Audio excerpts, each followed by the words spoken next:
Assalamualaikum warahmatullahi wabarakatuh. Hamdan katsiran thayyiban mubarakan fih kama yuhibbu rabbuna wa yardah. Asyhadu an la ilaha illallah wahdahu la syarika lah wa asyhadu anna Muhammadan abduhu wa rasuluh. Allahumma shalli wa sallim wa barik ala Muhammad wa ala alihi wa ashabihi wa man tabi'ahum bi ihsanin ila yaumiddin, amma ba'd. Yaqulullahu ta'ala fil Qur'anil Karim, a'udzu billahi minasyaitonir rajim. Ya ayyuhalladzina amanu taqullaha haqqa tuqatih wa la tamutunna illa wa antum muslimun. Fa inna asdaqal hadithi kitabullah wa khairal hadyi hadyu Muhammadin sallallahu alaihi wasallam wa syarral umuri muhdatsatuha fa inna kulla muhdatsatin fid dini bid'ah wa kulla bid'atin dhalalah wa kulla dhalalatin finnar. Ma'asyiral muslimin wal muslimat, ikhwan dan akhwat, a'azzani Allah wa iyyakum. Alhamdulillah, segala puji syukur marilah kita panjatkan kepada Allah Subhanahu wa taala atas segala nikmat-nikmat yang sampai hari ini masih bisa kita rasakan. Alhamdulillah, Allah Subhanahu wa taala masih memberikan kita nikmat umur yang panjang, sehingga dengan nikmat umur ini kita bisa menambah amal soleh kita di bulan suci Ramadan dan bisa bertobat dari maksiat-maksiat atau dosa-dosa yang masih kita kerjakan. Yang kedua, salawat serta salam semoga tercurahkan kepada junjungan kita, teladan kita, Nabi besar Muhammad sallallahu alaihi wasallam. Bapak dan Ibu, ikhwan dan akhwat yang Allah Ta'ala muliakan, sebagaimana yang telah kita ketahui, bulan suci Ramadan adalah bulan yang penuh dengan kemuliaan. Dan di antara kemuliaan bulan Ramadan adalah Allah menjadikan bulan Ramadan ini sebagai syahrun mubarak, bulan yang diberkahi oleh Allah Subhanahu wa taala. Sebagaimana yang telah dijelaskan oleh Rasulullah sallallahu alaihi wasallam dalam satu hadis yang diriwayatkan oleh Imam Ahmad dan Imam An-Nasa'i, Rasul mengatakan, qad ja'akum Ramadan syahrun mubarak. Telah datang kepada kalian bulan Ramadan, syahrun mubarak, bulan yang penuh dengan keberkahan. Di sini Nabi sallallahu alaihi wasallam memberikan laqab, memberikan gelar untuk bulan Ramadan dengan mubarak. Nah, kalau kita perhatikan pengertian dari barokah atau mubarak, artinya adalah ziyadatul khair, bertambahnya kebaikan. Jadi kalau bulan Ramadan disebut dengan bulan mubarak, bulan yang berkah, berarti di bulan ini Allah Subhanahu wa taala tambahkan banyak kebaikan-kebaikan untuk umat Islam. Dan hari ini bisa kita rasakan bagaimana di bulan suci Ramadan banyak sekali kebaikan-kebaikan yang bisa kita lakukan. Banyak sekali kebaikan-kebaikan yang bisa kita lihat.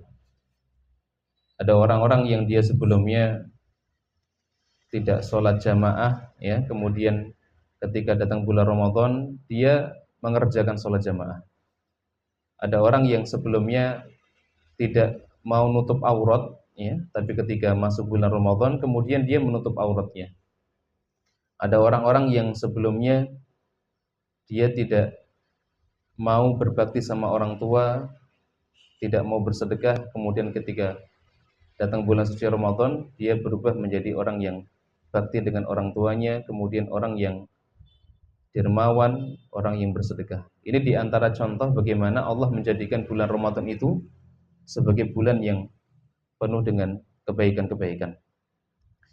Nah, kemudian jamaah yang Allah Ta'ala muliakan, yang menjadi masalah adalah ada sebagian di antara saudara-saudara kita yang mengerjakan hal-hal di bulan suci Ramadan ini tanpa didasari dengan ilmu. Kemudian mereka menganggap hal itu adalah sebuah ibadah.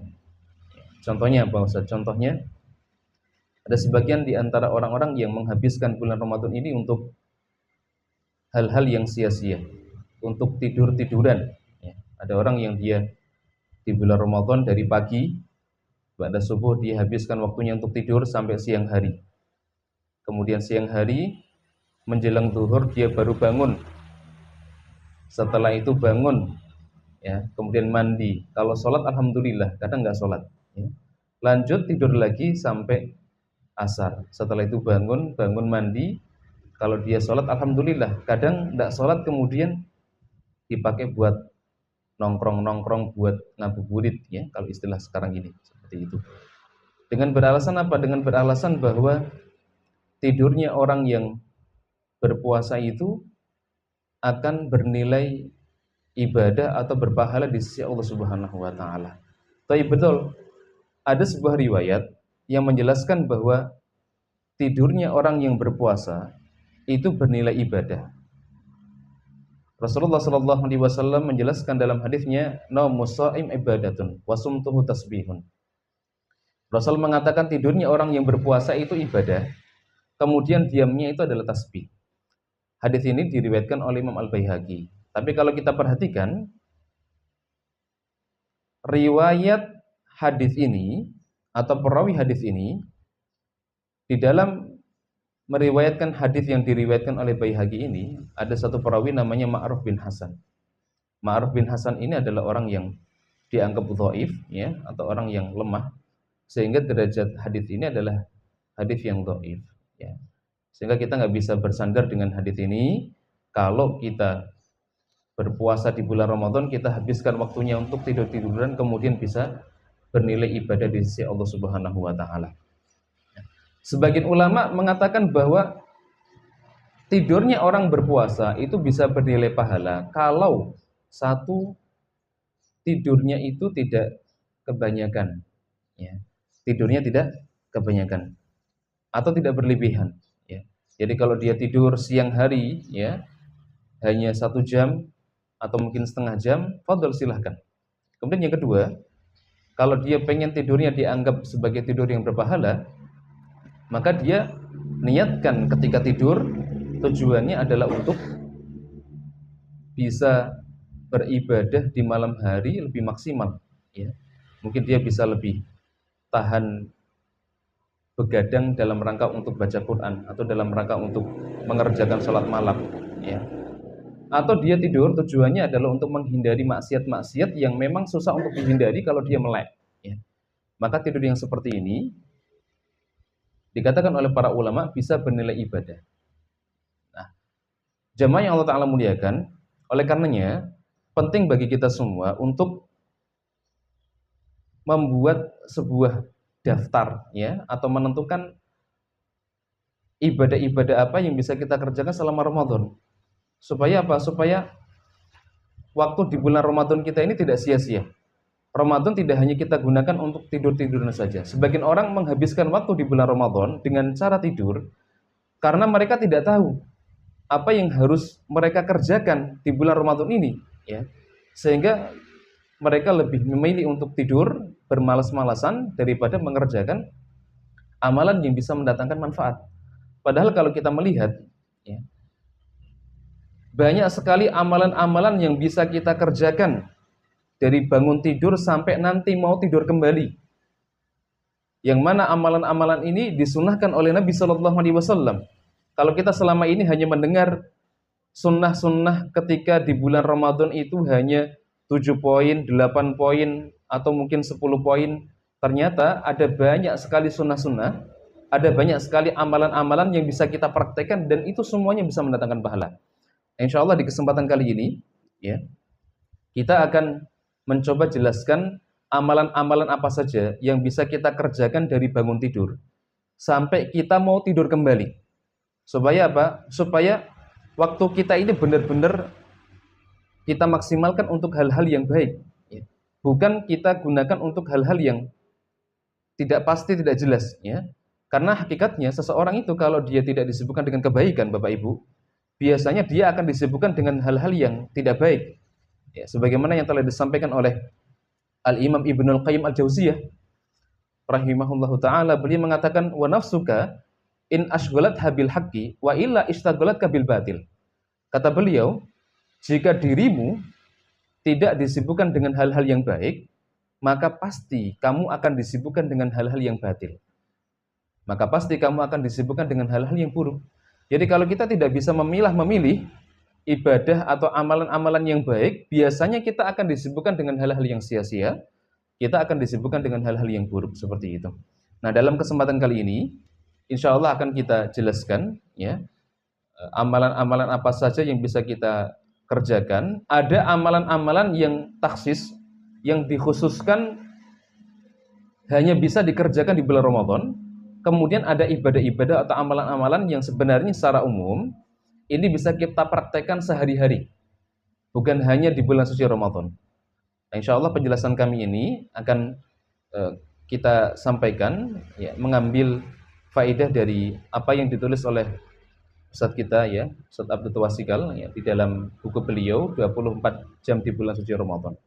Nah, di antara amalan yang bisa kita kerjakan, mulai dari bangun tidur dulu nggih. Yang pertama, bangun tidur untuk makan sahur. Bangun tidur untuk makan sahur dengan segera berzikir, berwudu dan sholat. Bangun tidur untuk makan sahur dengan segera berzikir, berwudu dan sholat. Nah, ini amalan pertama yang bisa kita kerjakan ketika kita bangun tidur, Bapak Ibu. Jadi kalau kita bangun tidur, yang bisa kita amalkan, yang bisa kita kerjakan, satu, zikir. Yang kedua, berwudu. Kemudian yang ketiga, kerjakan sholat tahajud atau sholat malam. Yang pertama, zikir. Zikir apa yang bisa kita baca, Ustaz? Zikir yang bisa kita baca, maksudnya di sini adalah doa bangun tidur. Doa ketika kita bangun tidur. Kalau kita bangun tidur, kita baca doa apa? Alhamdulillahilladzi ahyana ba'dama amatana wa ilaihin nusyur. Setelah kita membaca doa atau membaca zikir bangun tidur, kemudian kita berwudu. Setelah berwudu, kemudian kerjakan sholat. Nah, kalau kita bisa mengamalkan ketiga hal ini, sebagaimana yang telah disampaikan oleh Nabi SAW, maka kita akan terlepas dari 3 ikatan setan. Nabi SAW dalam hadis yang diriwayatkan oleh Bukhari Muslim, Rasulullah SAW mengatakan, aqidah syaitanu ala qafiyati ra'si ahadikum idza huwa nama thalatha uqadin. Kata Rasulullah SAW, syaitan itu membuat 3 ikatan di tengkuk atau di leher bagian belakang pada salah seorang di antara kalian ketika tidur. Syaitan itu membuat 3 ikatan di tengkuk atau leher bagian belakang pada salah seorang di antara kalian ketika sedang tidur. Yadribu kulla uqdatin 'alaika lailun tawilun farqud. Kemudian Nabi SAW mengatakan di setiap ikatan, syaitan itu akan mengatakan kepada kita, Bapak Ibu. Jadi kalau kita mau bangun ini, syaitan itu akan berkata kepada kita, lailun tawilun farqud. Bu, Pak, malam masih panjang, tidur aja. Jangan bangun ya. Kemudian Rasul mengatakan fa inistaiqadha fadzakarallah in halat uqdatun. Kalau seseorang itu bangun, setelah itu dia membaca zikir, membaca doa alhamdulillahilladzi ahyana ba'dama amatana wa ilaihin nusyur, maka lepaslah 1 ikatan. Fa in tawaddaa in halat uqdatun.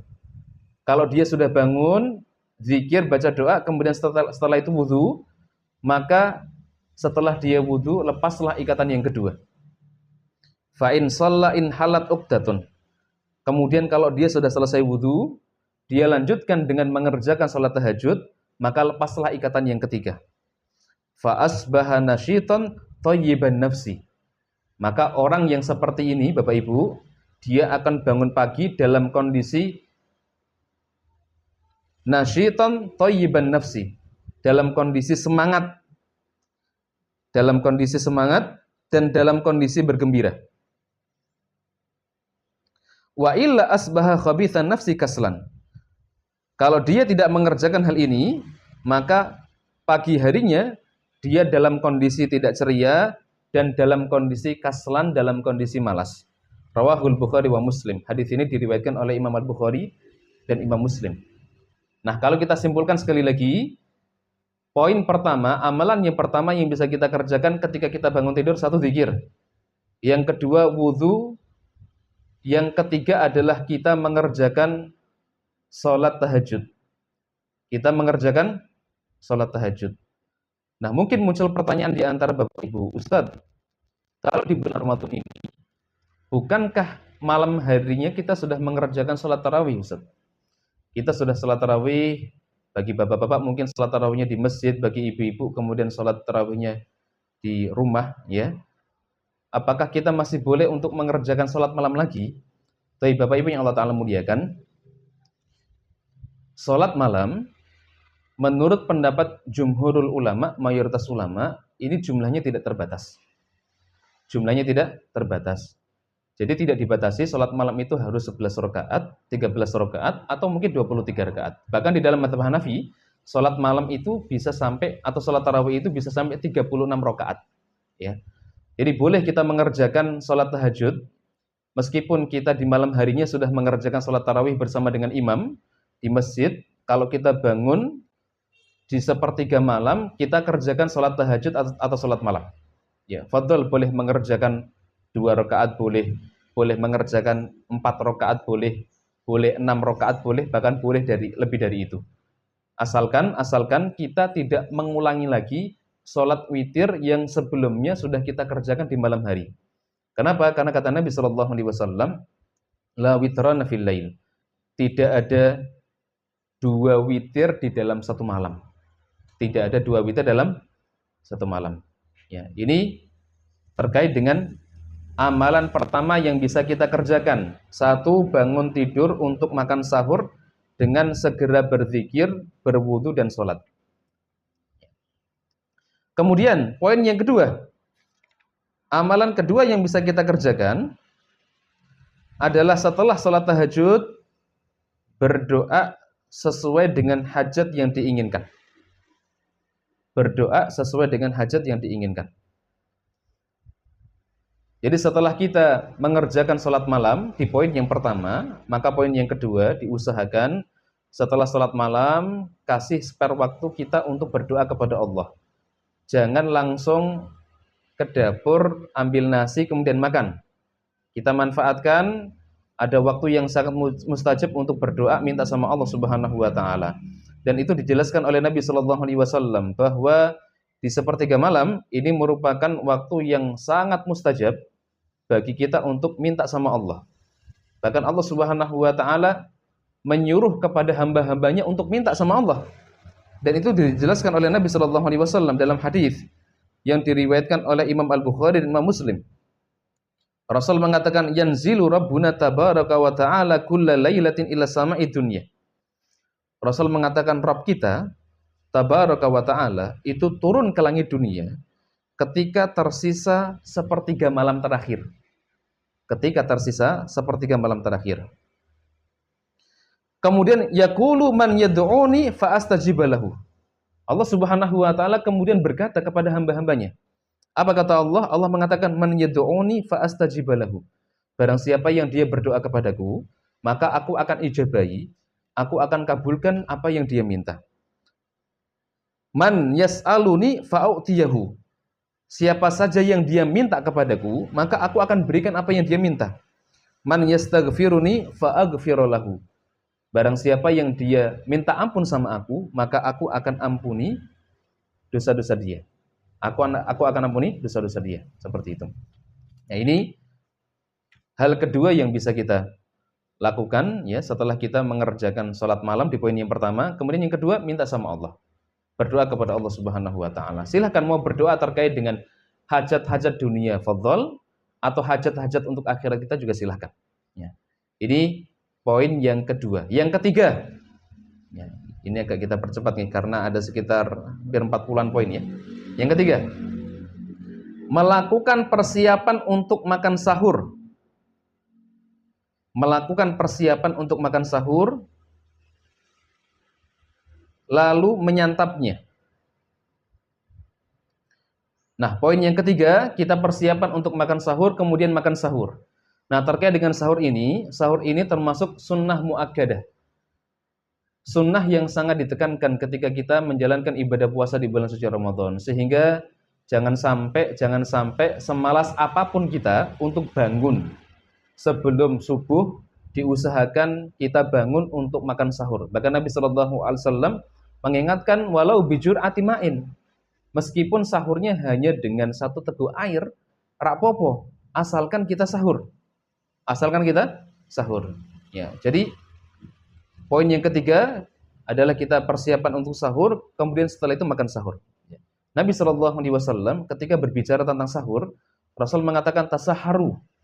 Rasul menggunakan fi'lul amr. Rasul menggunakan kata kerja perintah, tasaharu. Sahurlah kalian. Fa inna fis sahur barokatan. Karena di dalam sahur itu ada keberkahan. Di dalam sahur itu ada keberkahan. Apa makna dari berkah? Tadi sudah kita sampaikan di awal, berkah artinya apa? Ziyadatul khair. Bertambahnya kebaikan-kebaikan. Jadi Rasulullah SAW menyampaikan kalau kita sahur, insya Allah kita akan mendapatkan kebaikan-kebaikan. Rawahul Bukhari wa Muslim. Hadis ini diriwayatkan oleh Imam Al-Bukhari dan Imam Muslim. Nah, kemudian terkait dengan sahur, ada beberapa sunnah-sunnah yang juga bisa kita amalkan. Di antara sunnah-sunnahnya apa Ustaz? Sunnah-sunnahnya di antaranya satu, ta'khirus sahur. Mengakhirkan waktu sahur. Mengakhirkan waktu sahur. Ini sunnah yang pertama. Jadi Bapak Ibu yang Allah Ta'ala muliakan, kalau bisa sahur itu jangan terlalu kepagian. Kalau sekarang subuh itu jam berapa? Subuh jam 4:30 kurang 2 menitan ya. Kalau bisa sahurnya itu mendekati waktu subuh. Jangan sahur jam 3 apalagi jam 2 ya. Ini kepagian. Kalau sahur jam 2 subuh nanti udah lapar nanti ya. Kemudian mungkin muncul pertanyaan, kira-kira berapa menit Ustadz waktu sahur kita kalau diukur dari waktu adzan subuh? Nah, pertanyaan ini juga pernah disampaikan oleh sahabat Nabi yang mulia, yaitu sahabat Abdullah bin Abbas radhiyallahu ta'ala anhuma.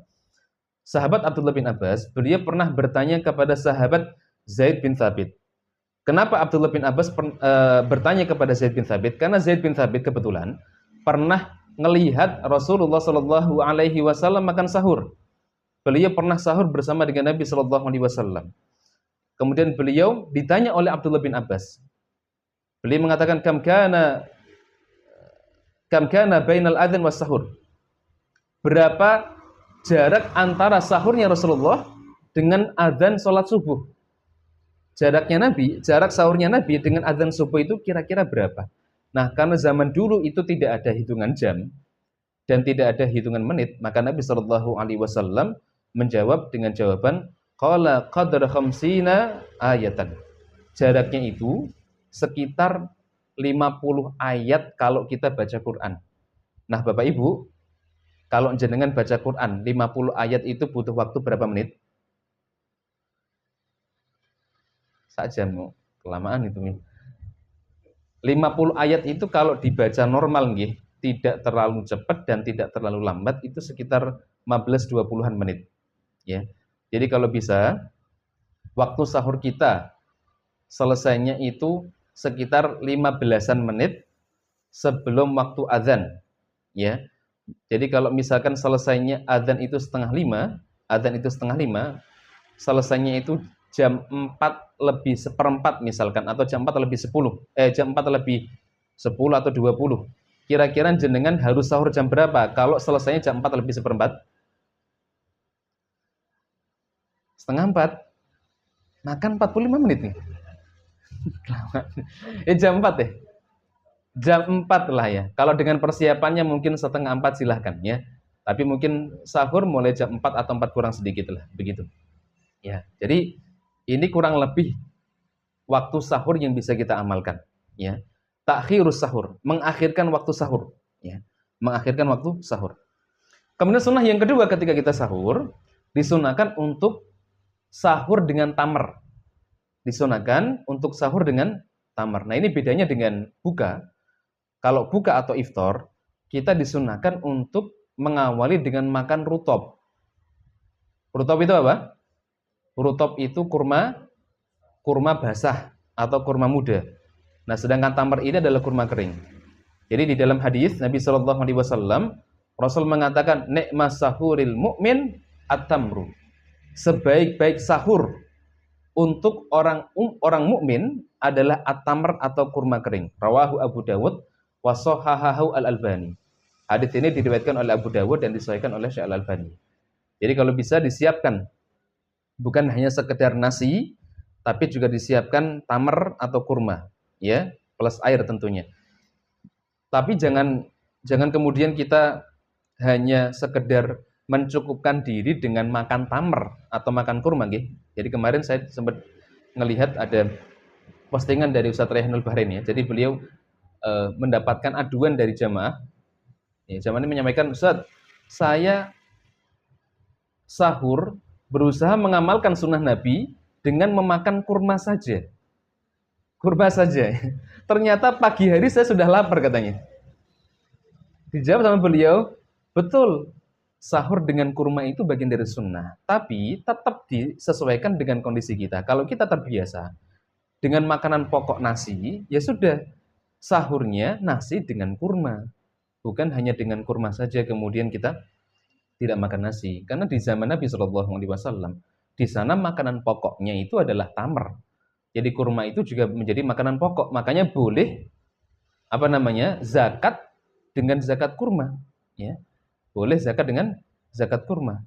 Karena memang kurma itu makanan pokok seperti itu. Ya. Ini di antara amalan yang bisa kita kerjakan. Yang keberapa ini? Yang ketiga. Sekarang yang keempat. Ya. Amalan yang keempat yang bisa kita kerjakan, ini masih sebelum waktu subuh.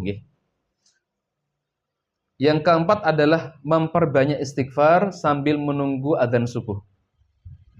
Memperbanyak istighfar sambil menunggu adzan subuh. Ya. Jadi diusahakan ketika kita selesai sahur, jangan kemudian tidur lagi, ya. Jangan tidur lagi. Kenapa? Karena kalau tidur lagi sangat rawan bablas, ya. Bagi bapak-bapak yang mungkin harusnya bisa sholat sunnah, setelah itu bisa sholat jamaah di masjid, tapi karena setelah sahur kemudian tidur dalam kondisi kenyang, yang dikhawatirkan nanti bisa bablas kemudian tidak sholat jamaah di masjid, ya. Maka dipakai waktunya untuk zikir. Digunakan waktunya untuk zikir, termasuk diantaranya adalah dengan istighfar. Kenapa? Karena di dalam Al-Quranul Karim, Allah Subhanahu wa Ta'ala mengkhususkan dengan memerintahkan kita untuk memperbanyak istighfar di waktu sahur. Ya. Allah Subhanahu wa Ta'ala berfirman di dalam surat Adz-Dzariyat ayat ke-18. Ketika Allah Subhanahu wa Ta'ala menjelaskan tentang ciri-ciri orang yang bertakwa, di antaranya adalah Allah mengatakan wabil ashari hum yastaghfirun. Dan ketika waktu sahur atau di akhir malam, hum yastaghfirun, mereka memohon ampun, beristighfar kepada Allah Subhanahu wa Ta'ala. Ini di antara amalan yang bisa kita kerjakan yang keempat. Baca istighfar, astagfirullah, astagfirullah, astagfirullah, ya. Kemudian yang kelima, waktu makan sahur berakhir ketika adzan subuh atau berakhir ketika masuk waktu subuh, lebih tepatnya begitu. Waktu makan sahur berakhir ketika masuk waktu subuh. Baik, Bapak Ibu yang Allah Ta'ala muliakan, poin yang kelima ini kita sampaikan, waktu makan sahur itu batas akhirnya adalah ketika masuk waktu sholat subuh. Ingat, yang kita jadikan tolak ukur itu bukan adzan subuh. Yang kita jadikan tolak ukur itu adalah waktu masuk sholat subuh.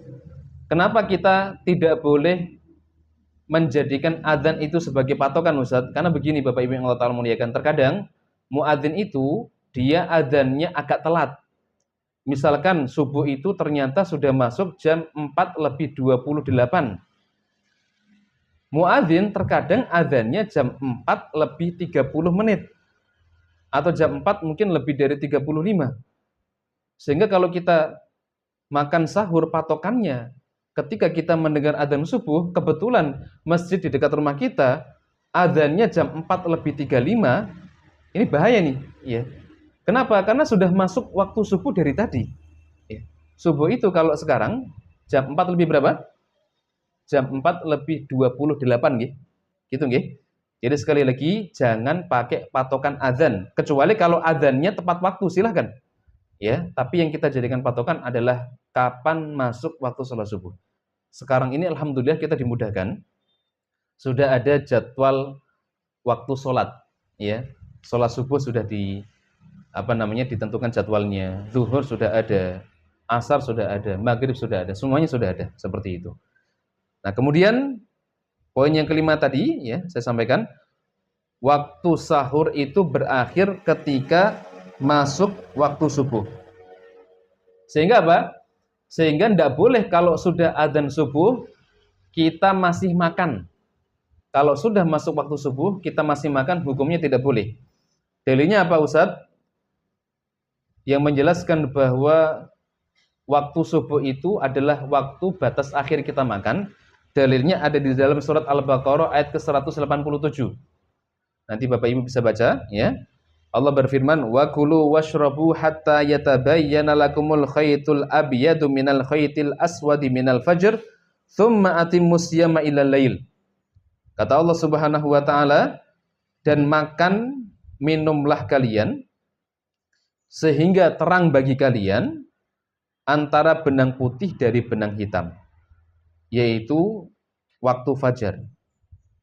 Tsumma atimmus siyama ilal lail, kemudian sempurnakanlah puasa sampai datang waktu malam. Sempurnakanlah puasa sampai datang waktu malam. Dalam ayat ini Allah Subhanahu wa taala sangat jelas, ya, menyampaikan bahwa batas makan dan minum itu sampai masuk waktu fajar. Dan fajar di sini maksudnya adalah fajar shadiq, karena fajar itu ada dua macam. Yang pertama fajar kadzib, yang kedua ada fajar shadiq. Fajar kadzib artinya fajar palsu. Yang kedua ada fajar shadiq, artinya fajar yang sebenarnya. Bedanya apa, Ustaz? Kalau di dalam kitab Kifayatul Ahya dijelaskan, fajar kadzib itu adalah fajar yang dia bentuknya itu seperti ekor serigala, tidak merata. Kemudian nanti lama-kelamaan cahaya terang di ufuk timur ini lama-kelamaan akan menghilang. Beda dengan fajar shadiq. Dia muncul cahaya, muncul sinar, lama-kelamaan akan semakin terang dan terang, seperti itu. Nah, ini batas waktu kita makan dan minum. Sehingga nggak boleh kalau sudah terdengar adzan, kemudian kita masih makan atau masih minum. Termasuk kalau kita lagi makan, kemudian di mulut kita masih ada makanan, kemudian setelah itu terdengar adzan, maka kata Imam An-Nawawi, ya, di dalam kitab Al-Majmu' Syarhul Muhadzab, beliau menjelaskan makanan ini harus dibuang. Makanan ini harus dimuntahkan. Kenapa? Karena kalau tetap ditelan, kata beliau, maka puasanya akan batal. Thayyib, mungkin muncul pertanyaan, Ustaz, bukankah ada hadis Nabi sallallahu alaihi wasallam, Ustaz, yang membolehkan kita untuk terus makan ketika kita sudah terdengar adzan dan makanan kita belum habis? Betul Bapak Ibu yang Allah Ta'ala muliakan, memang ada hadis dari Nabi sallallahu alaihi wasallam yang disampaikan oleh sahabat Abu Hurairah radhiyallahu ta'ala anhu. Rasul mengatakan, "Idza sami'a ahadukum an-nida wal ina'u ala yadihi fala yadha'hu hatta yaqdhiya hajatahu minhu." Kata Nabi sallallahu alaihi wasallam, jika salah seorang di antara kalian mendengar suara adzan, sekali lagi, jika salah seorang di antara kalian mendengar suara adzan, sedangkan al-ina, bejana itu bisa piring, bisa gelas, itu masih ada di tangannya, fala yadha'hu, maka janganlah dia letakkan bejana itu hatta yaqdhiya hajatahu minhu, sampai dia menyelesaikan hajatnya, sampai dia menyelesaikan makannya atau minumnya. Ini benar ada hadis yang disampaikan oleh sahabat Abu Hurairah dari Rasulullah sallallahu alaihi wasallam. Sehingga membuat ada khilaf di antara para ulama.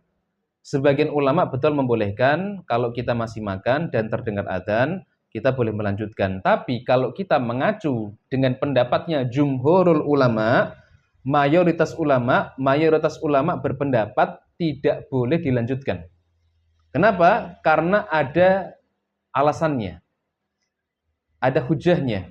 Hujahnya apa Ustaz? Hujahnya yang disampaikan oleh jumhur ulama, mayoritas ulama adalah begini Bapak Ibu yang Allah Ta'ala muliakan.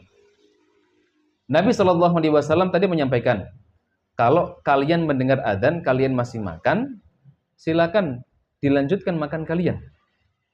Rasulullah menyampaikan itu.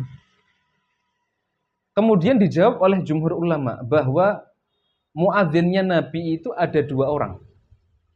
Muadzinnya Nabi ada 2 orang. Yang pertama siapa? Yang pertama adalah Bilal bin Rabah. Yang kedua itu Abdullah bin Umi Maktum. Nah, Bilal bin Rabah,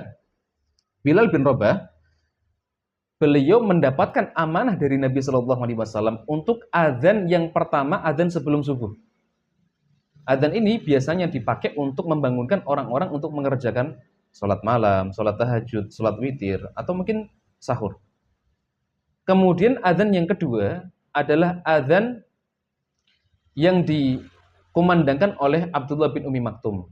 Nah, adzan yang kedua ini adalah adzan ketika masuk waktu sholat subuh.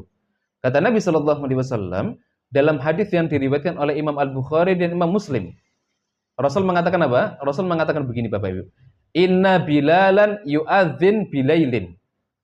Bilal itu mengumandangkan adzan di waktu malam. Di waktu malam hari. Bilal itu mengumandangkan adzan di waktu malam hari. Maksudnya sebelum subuh. Fakulu washrabu hatta yu'adzin ibnu Ummi Maktum.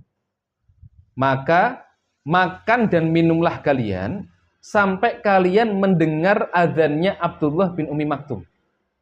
Maka makan dan minumlah kalian sampai kalian mendengar adzannya Abdullah bin Umi Maktum. Maksudnya apa? Kalau sudah mendengar adzannya Abdullah bin Umi Maktum, ya sudah jangan makan lagi.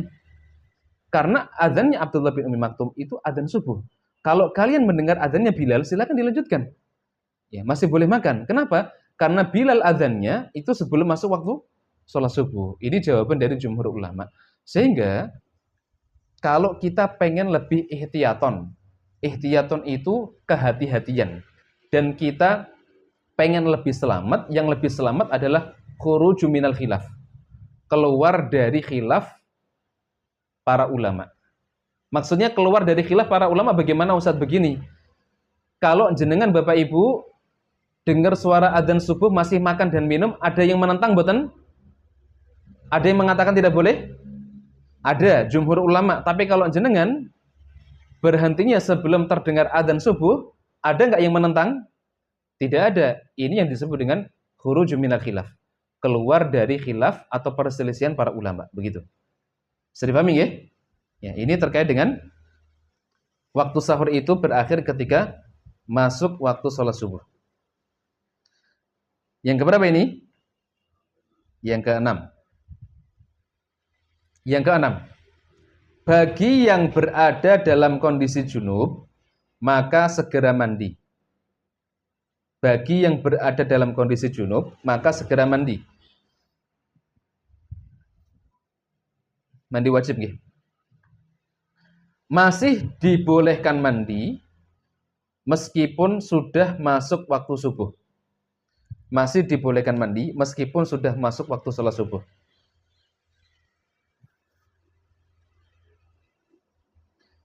Nah, ini hal yang cukup penting yang perlu untuk kita pahami juga bahwa ketika kita dalam kondisi junub, ya, mungkin junubnya karena mimpi basah atau mungkin junubnya karena kumpul dengan pasangan di malam harinya, kemudian kita bangun sebelum subuh. Kalau bisa bangun sebelum subuh, mandi, silakan mandi dan itu lebih afdol. Tapi kalau seandainya kita bangun, kemudian belum sempat mandi karena buru-buru sahur, waktunya mau habis. Setelah itu kita baru mandi ketika sudah masuk waktu sholat subuh, maka yang seperti ini tetap boleh dan puasanya tidak batal. Puasanya tidak batal. Sekali lagi, puasanya tidak batal dan masih boleh untuk dilanjutkan. Kenapa Ustaz? Karena Nabi SAW juga pernah melakukan hal yang seperti ini. Dan itu diceritakan oleh istri beliau, yaitu Ibunda Aisyah radhiyallahu taala anha. Apa kata Ibunda Aisyah? Beliau mengatakan qad kana Rasulullah sallallahu alaihi wasallam yudrikuhul fajru fi Ramadan wa huwa junubun min ghairi hulumin fayaghtasilu wa yasumu. Ibunda Aisyah menceritakan dalam hadis yang diriwayatkan oleh Imam Muslim, beliau mengatakan Rasulullah sallallahu alaihi wasallam pernah menjumpai waktu fajar di bulan Ramadan. Rasul pernah menjumpai waktu fajar di bulan Ramadan. Wa huwa junubun, dan beliau dalam kondisi junub. Min ghairi hulumin, bukan karena mimpi basah. Berarti kalau bukan karena mimpi basah, karena apa? Karena kumpul dengan istrinya. Kemudian fayaghtasilu wa yasumu, maka Nabi sallallahu alaihi wasallam kemudian mandi dan beliau tetap berpuasa. Rawahu Muslim. Hadis ini diriwayatkan oleh Imam Muslim seperti itu. Jadi ini sekali lagi di antara hal yang perlu untuk kita perhatikan, nggih. Insyaallah tidak ada masalah ya dalam kondisi junub, mandinya sempatnya ketika sudah masuk subuh boleh ya. Dan insyaallah puasanya tidak batal. Tapi sekali lagi tetap yang paling afdal adalah kita mandi sebelum subuh. Nah, ini aktivitas-aktivitas sebelum subuh yang bisa kita kerjakan. Ada berapa aktivitas? Ada 6. Sekarang kita baru masuk aktivitas setelah masuk waktu sholat subuh. Ini kayaknya sampai asar nggak selesai nih Bu, Pak. Ya. Siap-siap nginep nanti nih. Nah, berikutnya yang ketujuh. Ketika mendengar adzan subuh, disunahkan melakukan 5 amalan. Disunahkan melakukan 5 amalan. Selama ini, yang kita tahu, sunnah-sunnah ketika mendengar adzan subuh kan paling 2. Ya, kadang kita hanya mengamalkan 1, kadang 2 nih. Ternyata Bapak Ibu, ada 5 sunnah yang bisa kita kerjakan ketika kita mendengar adzan subuh. Dan semuanya ada dalilnya. Ya. Nanti saya sebutkan poin-poinnya dulu ya untuk dalilnya setelah ini ya. Apa amalan yang bisa kita kerjakan Ustaz ketika kita mendengar adzan subuh? Yang pertama, mengucapkan seperti yang diucapkan oleh muadzin. Mengucapkan seperti yang diucapkan oleh muadzin. Ya. Jadi kalau muadzin mengucapkan Allahu Akbar, nah, kita ikuti Allahu Akbar, Allahu Akbar. Asyhadu an la ilaha illallah, kita ikuti asyhadu an la ilaha illallah. Kecuali di hayya 'alas shalah, hayya 'alal falah, ya. Ini sunnah yang pertama yang bisa kita amalkan. Yang kedua, bersolawat kepada Nabi setelah mendengar adzan. Jadi ternyata ada sunnah, ketika adzan itu selesai, kita disunahkan untuk bersolawat atas Nabi dengan mengucapkan contohnya apa? Allahumma sholli ala Muhammad misalkan, atau bahkan membaca salawat Ibrahimiyah. Allahumma sholli ala Muhammad wa ala ali Muhammad kama shallaita ala Ibrahim wa ala ali Ibrahim innaka Hamidum Majid. Wa barik ala Muhammad wa ala ali Muhammad sampai terakhir ya. Ini sunnah yang kedua. Nanti saya sampaikan dalilnya. Yang ketiga, setelah kita membaca salawat, kita disunahkan untuk membaca doa setelah adzan. Doanya bagaimana? Allahumma rabba hadhid da'watit tammah wassalatil qa'imah ati Muhammadanil wasilata wal fadilah ila akhir doa sampai akhir ya. Insyaallah kalau yang ketiga ini semuanya sudah hafal karena sering mempraktikkan ya, yang ketiga. Yang keempat ini mungkin banyak yang kurang tahu, banyak yang tidak tahu ya. Yang keempat, sunnah yang keempat adalah kita membaca zikir. Zikirnya apa? Asyhadu an la ilaha illallah wahdahu la syarikalah wa asyhadu anna Muhammadan abduhu wa rasuluh. Raditu billahi rabba wa bi Muhammadin rasula wa bil islami dinah. Yang pertama mengucapkan syahadat la ilaha illallah Muhammadur Rasulullah ya. Asyhadu an la ilaha illallah wa asyhadu anna Muhammadan Rasulullah. Asyhadu an la ilaha illallah wahdahu la syarikalah wa asyhadu anna Muhammadan abduhu wa rasuluh. Setelah itu raditu billahi robba wa bi Muhammadin rasula wa bil islami dina. Hadis ini disampaikan oleh sahabat Nabi Sa'ad bin Abi Waqqas. Yang kelima, yang terakhir, sunnah yang kelima adalah berdoa sesuai dengan hajat-hajat kita. Berdoa sesuai dengan keinginan-keinginan kita. Silahkan. Ini termasuk di antara waktu yang sangat mustajab bagi kita untuk minta sama Allah, berdoa sama Allah. Kita boleh minta berkaitan dengan hal-hal akhirat kita atau hal-hal dunia kita. Boleh. Ya.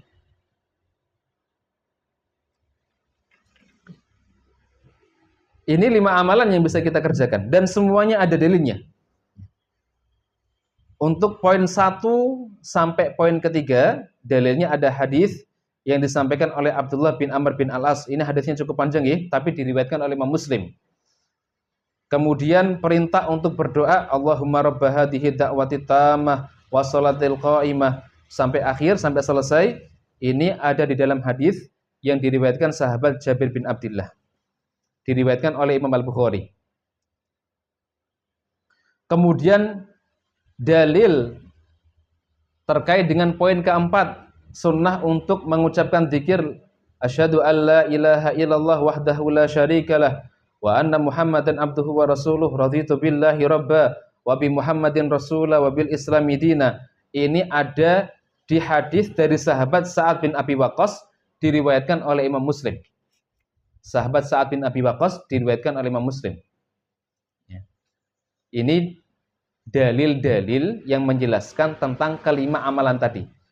Karena hadisnya cukup panjang ya, saya enggak bacakan matan hadisnya karena nanti waktunya akan tersita banyak ya. Tapi yang jelas semuanya ada dalilnya. Ya. Baik. Kita ulangi lagi nggih. Sunnah ketika mendengar azan, sebenarnya sunnah ini tidak hanya dipraktekkan ketika di bulan suci Ramadan saja. Termasuk kalau jenengan Bapak Ibu mendengar suara azan zuhur, asar, maghrib, isya, subuh, semuanya disunnahkan untuk mengamalkan 5 sunnah ini. Yang pertama tadi apa? Mengucapkan seperti yang diucapkan muadzin. Yang kedua, bersalawat atas Nabi sallallahu alaihi wasallam. Yang ketiga, baca doa setelah adzan. Yang keempat, baca zikir ya, asyhadu alla ilaha illallah sampai seterusnya. Yang kelima, membaca doa sesuai dengan keinginan kita. Baik, ini amalan yang bisa dikerjakan ketika kita mendengar suara adzan subuh. Berikutnya, yang ke-8, melaksanakan salat sunnah qabliyah subuh sebanyak 2 rakaat. Melaksanakan salat sunnah qabliyah subuh sebanyak 2 rakaat. Nah, Bapak Ibu yang Allah Ta'ala muliakan, salat sunnah qabliyah subuh ini adalah salat sunnah yang paling diperhatikan Nabi Sallallahu Alaihi Wasallam. Salat sunnah rawatib yang paling diperhatikan Nabi. Sehingga Nabi Sallallahu Alaihi Wasallam beliau hampir tidak pernah meninggalkannya. Bahkan terkadang ketika Nabi Sallallahu Alaihi Wasallam dalam safar, safar itu kan kita boleh mengqashar nggih. Salat rubaiyah, salat 4 rakaat, salat zuhur itu bisa diqashar menjadi 2 rakaat, ya. Subhanallahnya Rasulullah sallallahu alaihi wasallam terkadang beliau ketika sedang safar, beliau masih tetap mengamalkan atau mengerjakan salat sunnah qabliyah subuh. Ya. Ini menunjukkan bahwa beliau itu betul-betul perhatian dengan qabliyah subuh, dan itu dijelaskan oleh istri beliau Bunda Aisyah radhiyallahu taala anha. Beliau mengatakan lam yakunin nabiyyu sallallahu alaihi wasallam ala syai'in minan nawafil asyadda ta'ahudan minhu ala raq'ata al-fajr. Ala raq'ata al-fajr. Ibunda Aisyah mengatakan tidak ada salat sunnah yang Nabi sangat perhatian. Tidak ada salat sunnah yang Nabi sangat perhatian terhadapnya melebihi 2 rakaat qabliyah subuh. Melebihi 2 rakaat qabliyah subuh. Rawahul Bukhari wa Muslim. Hadis ini diriwayatkan oleh Imam Al-Bukhari dan Imam Muslim. Ya. Ini di antara dalil yang menunjukkan pentingnya qabliyah subuh. Bahkan pahala yang kita dapatkan, subhanallah, pahala yang kita dapatkan itu luar biasa banyak. Ya. Rasul sallallahu alaihi wasallam beliau menjelaskan dalam hadisnya ya, raqatul fajri khairum minad dunya wa ma fiha. 2 rakaat qabliyah subuh ini lebih utama atau lebih baik daripada dunia dan seisinya. Rawahu Muslim. Qabliyah subuh ini lebih baik daripada dunia dan seisinya. Cuma masalahnya adalah pahala yang disebutkan oleh Nabi Shallallahu Alaihi Wasallam untuk 2 rakaat qabliyah subuh ini pahala yang kita nggak bisa menggambarkan kan, ya? Atau bentuknya mungkin nggak kelihatan, sehingga banyak di antara kita yang akhirnya kurang perhatian. Mungkin kalau pahala itu bentuknya harta atau duit misalkan, mungkin kita akan berlomba-lomba untuk mengerjakan salat sunnah qabliyah subuh, begitu ya. Kemarin saya sempat melihat ada video itu, ya. Di video itu ada caption salat tarawih terpanjang, katanya. Salat tarawih terpanjang. Jadi ada orang yang ngerekam, ada orang dia mengerjakan salat tarawih sepanjang jalan itu Pak Bu, ya. Sepanjang jalan dia rekam itu. Sampai mungkin 100 meter ada itu. 100 meter baru ketemu masjidnya. Baru ketemu masjid. Ya. Panjang sekali itu. Nanti bisa dicari itu di Google itu, di YouTube itu, ya. Ternyata di caption itu ditulis, ya, kalau di malam itu ada orang kaya yang akan membagikan uang 50.000 bagi orang yang mau sholat tarawih di masjid itu. Iya, kalau nggak salah namanya Pak Haji Ismail atau siapa itu, ya. Akhirnya yang sholat luar biasa, membludak, ya. Sampai panjang sekali, mungkin 100 meteran itu, ya. Saking panjangnya itu, nggak selesai videonya, begitu. Itu baru dikasih uang 50.000, orang berbondong-bondong. Coba kalau seandainya bentuk pahala yang Allah tawarkan, yang Allah berikan untuk orang yang mengerjakan qabliyah subuh, itu bentuknya benar-benar, nek dunia ini Pak Bu, diuangkan itu berapa triliun coba. Ya, mungkin orang, ya, sudah standby jam 2 pagi, sudah standby itu, ya, di masjid itu, ya. Subhanallah, ya. Jadi kita jaga sholat qabliyah subuh. Secara umum, sholat sunnah rawatib kita jaga semuanya. Sholat sunnah rawatib itu apa? Sholat sunnah yang mengiringi sholat fardu atau sholat wajib. Ada qabliyah dan ba'diyah. Kalau bisa kita jaga. Kenapa? Karena Rasulullah SAW memberikan kabar gembira kepada orang-orang yang dia bisa istiqomah untuk mengerjakan sholat sunnah rawatib 12 rakaat. Nabi SAW dalam satu hadis beliau mengatakan, man sholla ithnata asyar raka'atan fi yaumin wa lailatin banallahu lahu bihinna baitan fil jannah. Rasul mengatakan barang siapa yang dia bisa ngerjakan sholat sunnah rawatib 12 rakaat sehari semalam.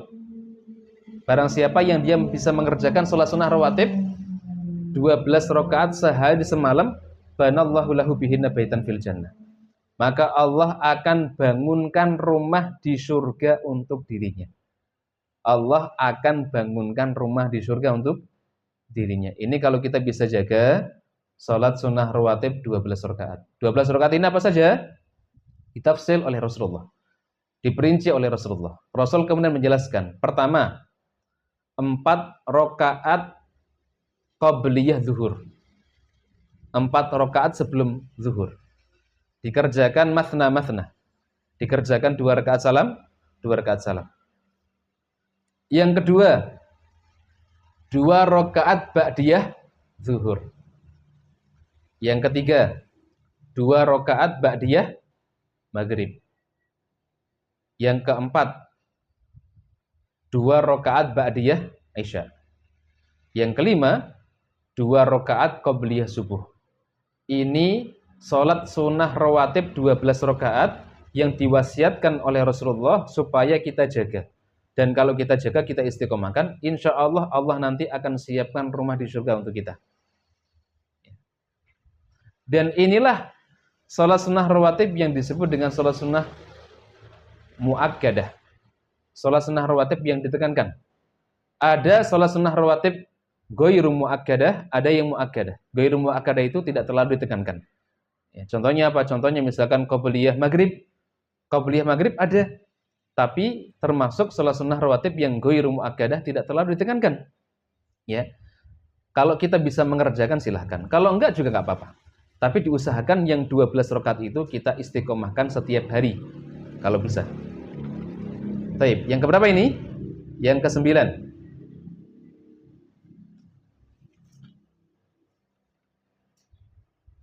Yang kesembilan, melaksanakan sholat subuh berjamaah di masjid bagi laki-laki. Melaksanakan sholat subuh berjamaah di masjid bagi laki-laki dan berusaha mendapatkan takbir yang pertama bersama dengan imam. Berusaha mendapatkan takbir yang pertama bersama dengan imam. Sedangkan bagi wanita, sholat yang terbaik itu di rumah. Nah, poin yang kesembilan ini, setelah kita mengerjakan sholat sunnah qabliyah subuh, kalau bisa dikerjakan di rumah, kerjakan di rumah. Kenapa? Karena sholat sunnah rawatib itu, afdolnya, ahsannya, baiknya itu dikerjakan di rumah. Kalau bisa. Kalau tidak bisa, boleh dikerjakan di masjid. Ya. Nah, setelah kita mengerjakan sholat sunnah qabliyah, kemudian kita menuju ke masjid untuk mengerjakan sholat subuh. Datang ke masjid diawali dengan tahiyatul masjid. Setelah itu, iqamah, kerjakan sholat subuh berjamaah. Bagi laki-laki. Ya. Kalau bisa, jangan terlewat takbir pertama bersama dengan imam. Seperti itu. Ya. Dan tentunya, sholat berjamaah ini lebih afdol dibandingkan dengan sholat sendirian. Nabi SAW mengatakan sholatul jamaah afdal min sholatil fadhi bisab'in wa ishrina darajah. Rawahu al-Bukhari wa Muslim. Sholat berjamaah itu lebih afdal, lebih utama dibandingkan dengan sholat sendirian, pahalanya 27:1. Lebih utama 27 derajat dibandingkan dengan sholat sendirian. Ya. Nah, kemudian bagi ibu-ibu bagaimana Ustaz? Ibu-ibu tetap salat yang paling afdol itu di rumah. Ya. Salat yang paling afdol itu di rumah. Bahkan ada satu hadis yang menjelaskan semakin sempit tempat salatnya ibu-ibu itu semakin afdol. Maksudnya apa Ustaz? Jadi salat di kamar itu lebih utama dibandingkan dengan salat di ruang tamu. Ya. Makanya Nabi SAW beliau mengatakan khairu masajidin nisa qa'ru buyutihinna. Sebaik-baik masjid bagi para wanita adalah bagian dalam rumahnya. Bagian dalam rumahnya. Jadi perempuan tetap lebih afdol salatnya di rumah. Tapi kalau seandainya ada ibu-ibu yang minta izin kepada suaminya untuk mengerjakan salat subuh di masjid, dan jika suaminya mengizinkan, kemudian tidak menimbulkan fitnah, fadhal silakan. Ya, boleh. Boleh perempuan salat jamaah di masjid boleh. Karena di zaman Nabi SAW juga terkadang ada sebagian sahabiah yang pengen salat bersama dengan Rasulullah SAW di Masjid Nabawi, sehingga Rasulullah membolehkan. Ya. Rasulullah membolehkan. Ya, begitu nggih. Ini poin yang keberapa? Poin yang ke-9, ya. Salat subuh berjamaah bagi laki-laki di masjid. Nah, kemudian selanjutnya poin yang ke-10. Poin yang ke-10. Setelah melaksanakan salat subuh, berdiam diri di masjid untuk zikir. Setelah melaksanakan salat subuh, berdiam diri di masjid untuk zikir. Membaca Al-Quran. Dan zikir-zikir yang lain. Zikir-zikir yang lain itu contohnya zikir pagi dan petang, ya. Jadi setelah salat subuh, zikir ba'da shalah, baca Al-Quran atau membaca zikir pagi dan petang. Sampai kapan Ustaz? Sampai matahari meninggi. Kira-kira 15 menit setelah matahari terbit. Sampai matahari meninggi, kira-kira 15 menit setelah matahari terbit.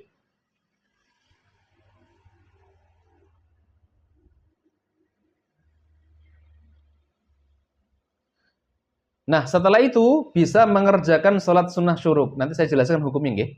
Setelah itu bisa mengerjakan sholat sunnah syuruk atau sholat isyraq, ya.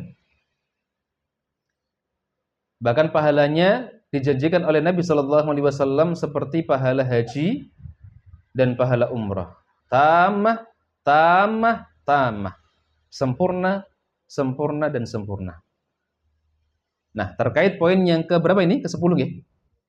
Poin yang ke-10 ini Bapak Ibu, setelah Bapak-bapak tadi sholat di masjid jamaah, zikir ba'da sholat, kalau bisa berdiam diri di masjid, i'tikaf di masjid. Sampai kapan? Sampai matahari meninggi setinggi tombak. Kurang lebih setinggi tombak itu, kalau pendapat dari Syekh Muhammad bin Shalih Al-Utsaimin, sekitar 15-an menit atau 20 menit setelah matahari terbit. Itu setinggi tombak. Ya. Dipakai buat apa Ustaz? Dipakai buat baca Quran bisa. Zikir pagi dan petang bisa. Seperti itu. Bahkan ini termasuk waktu yang sangat sangat kondusif bagi kita untuk menghafal Al-Quran dan membaca Al-Quran. Kalau Bapak Ibu pengen mudah baca Quran, ya, kalau pengalaman kami ketika di pesantren, waktu ba'da subuh itu waktu yang sangat pas untuk ngafal Quran. Kenapa? Karena kondisi otak kita ini belum terdistraksi dengan aktivitas sehari-hari, kegiatan-kegiatan kita, sehingga masih bersih, masih mudah untuk ngafal. Ya, seperti itu. Nah, sampai kapan? Sampai matahari meninggi tadi. Setelah itu kerjakan sholat sunnah syuruk. Baik, Ustadz, bukankah hadis yang menjelaskan tentang sholat sunnah syuruk ini hadisnya dhaif?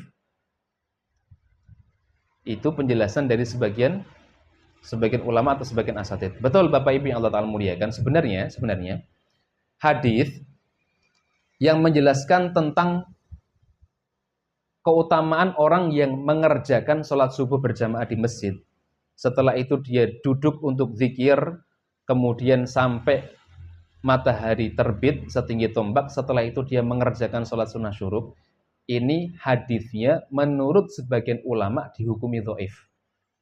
Dihukumi apa? Dhaif. Cuman hadis itu sama seperti bab fikih. Kalau di dalam fikih itu ada khilaf para ulama, hadis itu juga ternyata ada khilaf di antara para ulama. Jadi kalau ada ulama yang mendhaifkan hadis itu, ternyata ada ulama-ulama yang juga menganggap hadis itu adalah hadis yang hasan, termasuk Syekh Al-Albani. Syekh Al-Albani menganggap hadis yang menjelaskan keutamaan orang yang dia mengerjakan salat sunnah syuruk, setelah dia zikir ba'da salat subuh, itu derajat hadisnya hasan li ghairihi. Sehingga hadisnya adalah hadis yang makbul, hadis yang bisa diterima, dan hadis yang bisa dijadikan hujjah untuk mengamalkan ibadah. Begitu. Termasuk Ustadz Abdul Tuasikal, beliau menganggap hadis ini adalah hadis yang makbul. Boleh diamalkan, seperti itu. Ustadz, kalau saya nggak setuju Ustadz, saya lebih condong dengan pendapat yang mengatakan hadisnya hadis yang dhaif. Thayyib. Kalau kita masih berpendapat hadis itu adalah hadis yang dhaif, silahkan boleh. Tapi amalan ba'da subuh, setelah itu zikir atau mungkin baca Quran sampai dengan terbitnya fajar, itu juga amalan yang dikerjakan oleh Rasulullah SAW. Jadi kalau kita mau mengerjakan amalan itu tanpa meyakini pahala khusus seperti orang yang haji atau orang yang umrah, silahkan. Karena kita meyakini hadisnya dhaif, saya nggak mau meyakini hadis itu Ustaz. Fadhal silahkan, tapi jenengan kalau mau mengikuti sunnah Nabi, Rasulullah ketika ba'da subuh beliau nggak langsung pulang. Beliau pakai waktunya untuk zikir, beliau pakai waktunya untuk membaca Al-Qur'an sampai kapan? Sampai matahari meninggi. Setelah itu kerjakan sholat sunnah duha di awal. Kalau kita nggak mau menyebutnya dengan sholat sunnah syuruk, silahkan kerjakan, niatkan sholat duha di awal. Sholat duha di awal waktu. Karena waktu duha itu ada 3 macam. Yang pertama, waktu di awal. Yang kedua itu waktu yang afdol, paling afdol, waktu yang paling utama. Dan yang ketiga itu waktu yang di akhir. Nanti akan kita jelaskan ketika masuk di poin sholat duha, insyaAllah. Ya. Jadi niatkan kita mengerjakan sholat duha di awal waktu. Seperti itu. Ya. Ini kalau kita masih beranggapan bahwa hadisnya adalah hadis yang dhaif. Jadi boleh mengamalkan, atau kalau kita ragu silakan tidak meyakini keutamaannya, tapi kita tetap boleh untuk mengerjakan sunnah yang baik ini. Ya, gitu. Mungkin muncul pertanyaannya lagi, Ustaz, bagaimana kalau seandainya perempuan Ustaz, para akhwat, ibu-ibu nggak bisa sholat di masjid karena memilih untuk sholat di rumah karena sholat di rumah itu lebih afdol, atau kebetulan tidak boleh sama suaminya. Apakah ketika dia sholat subuh, setelah itu dia habiskan waktunya untuk zikir, baca Quran sampai matahari meninggi, setelah itu dia mengerjakan sholat syuruk atau sholat duha di awal, dia dapat pahala seperti pahala haji atau umrah? Dapat betul, Bu? Dapat betul? Dapat betul, Mbak? Tayyib. Saya ambilkan jawaban dari ulama mutaakhir ya, ulama yang sekarang ya. Ada dua pendapat. Yang pertama pendapat dari Syekh bin Baz, yang kedua adalah pendapat dari Syekh Muhammad bin Shalih Al-Utsaimin. Menurut Syekh bin Baz, ya, Syekh Abdul Aziz bin Baz ya, rahimahullahu taala, beliau mufti kerajaan Saudi Arabia. Beliau berpendapat kalau perempuan dia mengerjakan sholat subuh, ya, setelah itu di rumah gini, setelah itu dia zikir, kemudian baca Quran sampai masuk waktu duha, setelah itu dia mengerjakan salat duha, maka dia bisa mendapatkan seperti pahala yang dijanjikan oleh Nabi sallallahu alaihi wasallam. Seperti orang yang haji atau umroh, tamah. Ini menurut fatwa dari Syekh bin Baz. Tapi menurut fatwa dari Syekh Muhammad bin Shalih Al-Utsaimin, beliau berpendapat perempuan tidak bisa mendapatkan pahala seperti pahala haji dan umroh yang didapatkan oleh ikhwan atau laki-laki yang sholat berjamaah di masjid. Tapi perempuan tetap dapat pahala yang banyak meskipun pahalanya tidak sama. Perempuan akan tetap dapat pahala yang banyak meskipun pahalanya tidak sama seperti pahala haji dan umroh. Ini menurut pendapat atau fatwa dari Syekh Muhammad bin Shalih Al-Utsaimin, seperti itu. Jadi Bu, intinya apa Bu? Tidak sama. Tapi ibu-ibu nggak perlu berkecil hati, karena masing-masing orang itu sudah Allah berikan amalan spesial sendiri-sendiri. Kalau bapak-bapak mungkin dengan amalan ini bisa mendapatkan pahala tadi. Ibu-ibu insya Allah juga bisa masuk surga dengan amalan yang spesial juga. Ya. Bapak ibu yang Allah Ta'ala muliakan, terutama ibu-ibu nggih. Kalau laki-laki pengen masuk surga itu butuh effort banyak. Tapi kalau perempuan pengen masuk surga, Nabi Shallallahu Alaihi Wasallam hanya mengatakan apa? Idza shallatil mar'ah khamsaha, wa shamat syahraha, wa ata'az zaujaha, wa hafadat farjaha, qila laha udkhuli al-jannah min ayyi abwabil jannati masyi'ti. Ibu-ibu kalau pengen masuk surga, Rasul hanya mengatakan begini, kalau perempuan itu bisa menjaga sholat 5 waktunya, berpuasa di bulan Ramadan, setelah itu dia taat sama suami, menjaga kemaluannya, kilalaha, akan dikatakan kepada para perempuan, para istri, udkhuli al-jannah, Bu, silahkan jenengan masuk ke dalam surga. Min ayyi abwabil jannati masyi'ti, dari pintu surga mana saja yang jenengan mau, Bu. Dan ini amalan yang tidak bisa dikerjakan laki-laki. Laki-laki kalau ngerjakan ini nggak bisa. Ya. Jadi kalau saya boleh simpulkan, ibu-ibu, yang penting jenengan jaga, pertama jaga haknya Allah, yang kedua jaga haknya suami. Yang pertama haknya Allah apa? Haknya Allah adalah Allah dijaga tadi apa? Salat 5 waktunya. Kemudian puasa di bulan Ramadan. Ustaz, zakatnya mana Ustaz? Zakatnya istri menjadi tanggungan para suami. Jadi jenengan tenang saja Bu, jenengan zakatnya sudah jadi bebannya para suami. Yang kedua jaga hak suami. Taat sama suami, manut sama suami, kemudian jaga kemaluan. Ya, ini yang harus jenengan jaga. Jaga hak Allah dan jaga hak suami. Terkadang ada sebagian orang-orang yang dia bingung nyari surga. Ada sebagian akhwat, ummahat bingung nyari surga harus kemana ini, sehingga pergi ke sana kemari ya untuk mencari surga. Padahal sebenarnya surganya itu ada di rumah, yaitu taat dengan suaminya ya. Berbakti sama suami, seperti itu. Baik, poin yang keberapa ini? Yang keberapa ini? 10, ya. Sekarang ke-11. Masih ada waktu, betul? Sampai jam berapa, San? Masih ada waktu. Yang ke-11. Aktivitas setelah terbit Maaf. Aktivitas setelah terbit fajar subuh. Berarti ini aktivitas setelah subuh, nggih. Ada beberapa tambahan. Aktivitas setelah fajar subuh atau fajar shadiq. Apa aktivitasnya? Ini lebih lebih ke masalah puasa, ya.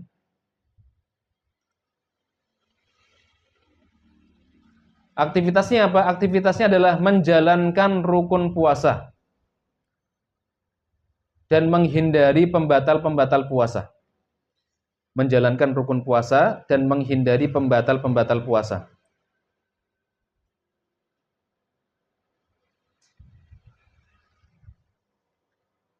Menjalankan rukun puasa dan menjauhi pembatal-pembatal puasa. Jadi setelah subuh atau setelah masuk waktu subuh, kerjakan rukun puasa. Perhatikan rukun puasa. Rukun puasa itu kalau di dalam kitab fikih Muyasar ada dua macam. Yang pertama niat, yang kedua menahan diri dari pembatal-pembatal puasa mulai dari terbitnya fajar sampai tenggelamnya matahari. Yang pertama niat, yang kedua menahan diri dari pembatal-pembatal puasa mulai dari terbitnya fajar sampai tenggelamnya matahari. Kalau niatnya ini wajib dilakukan atau dilaksanakan sebelum masuk waktu fajar. Ingat nggih? Niat puasa Ramadan itu harus dilakukan sebelum fajar subuh, sebelum masuk waktu sholat subuh.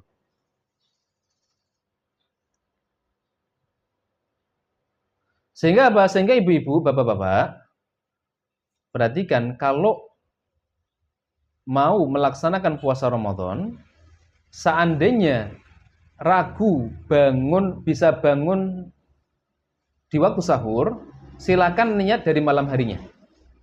Silakan niat di malam harinya. Karena Nabi SAW mengatakan man lam yubayyiti siyam fala siyama lahu. Barang siapa yang dia di malam harinya belum berniat puasa, fala siyama lahu, maka puasanya tidak sah. Maka kalau seandainya ragu tidak bisa bangun di waktu sahur, bisa di malam hari sebelum tidur berniat di dalam hati, tidak perlu dilafatkan. Ya, berniat di dalam hati tidak perlu dilafatkan. Tapi kalau yakin nanti bangun sebelum subuh, silahkan jenengan juga bisa berniat sebelum subuh atau ketika sahur. Sekali lagi niatnya tidak perlu dilafatkan, cukup di dalam hati.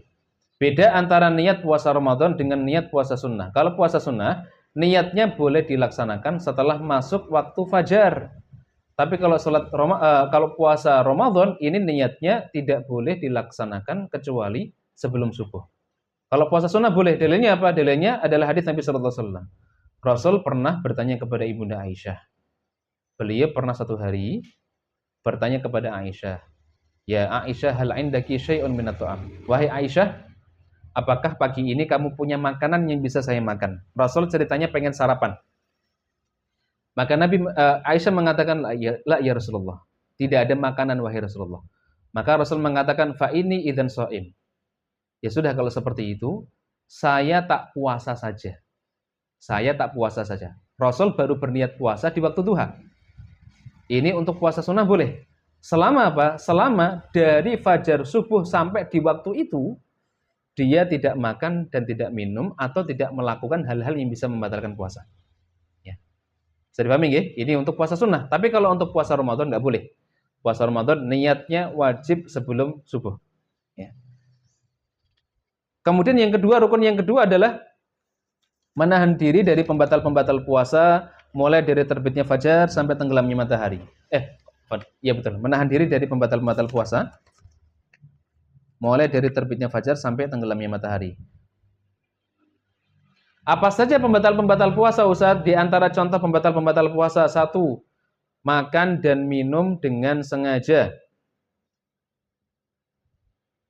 Makan dan minum dengan sengaja. Ini pembatal puasa yang lain. Ini pembatal puasa yang pertama.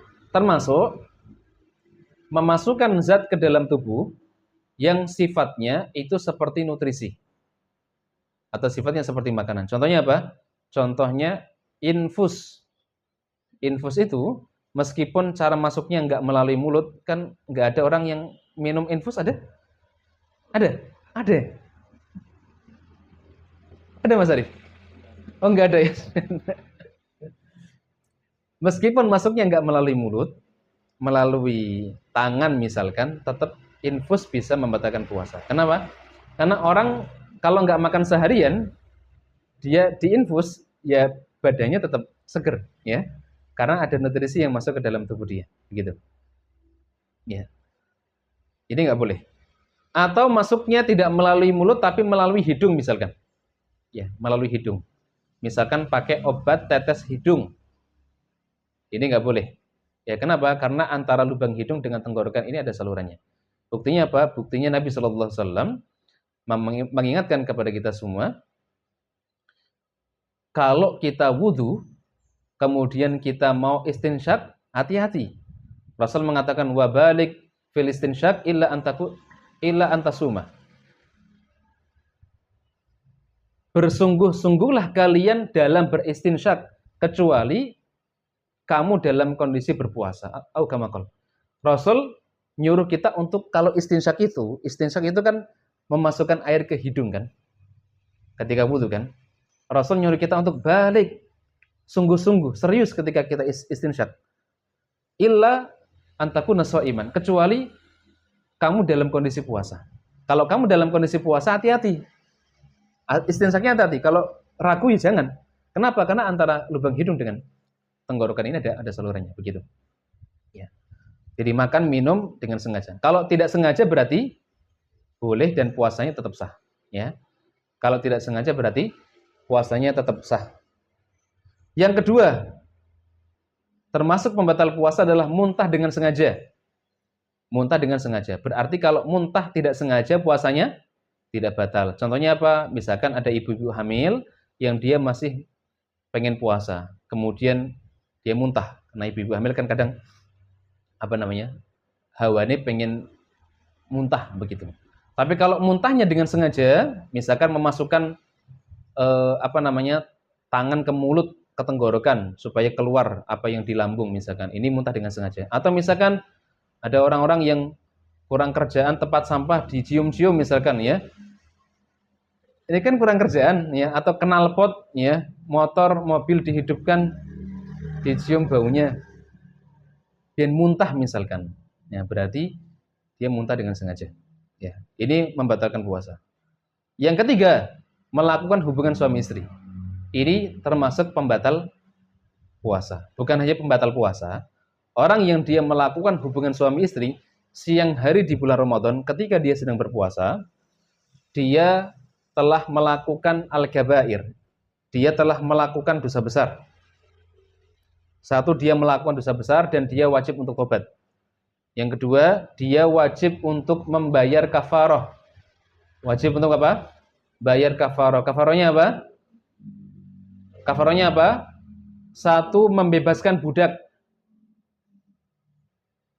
Nah, masalahnya konteks perbudakan hari ini sudah tidak ada, sehingga opsi yang pertama gugur. Yang kedua adalah shaumu syahraini mutatabi'aini. Puasa 2 bulan berturut-turut tanpa ada fasil, tanpa ada jeda. Yang ketiga, memberi makan untuk 60 orang fakir miskin. 3 opsi ini, kata jumhur ulama, ini harus dilakukan secara tertib.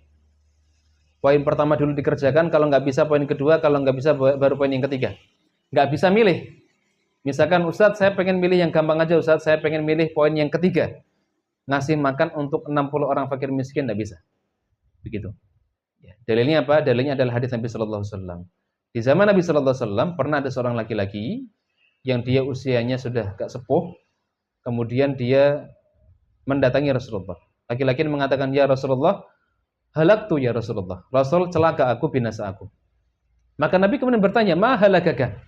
Apa yang membuat kamu binasa? Laki-laki ini kemudian menceritakan kepada Nabi, waqa'tu imra'ati fi syahri Ramadan wa ana shaim. Au kama qala. Rasul, saya kumpul dengan istri saya siang hari di bulan Ramadan dalam kondisi saya berpuasa.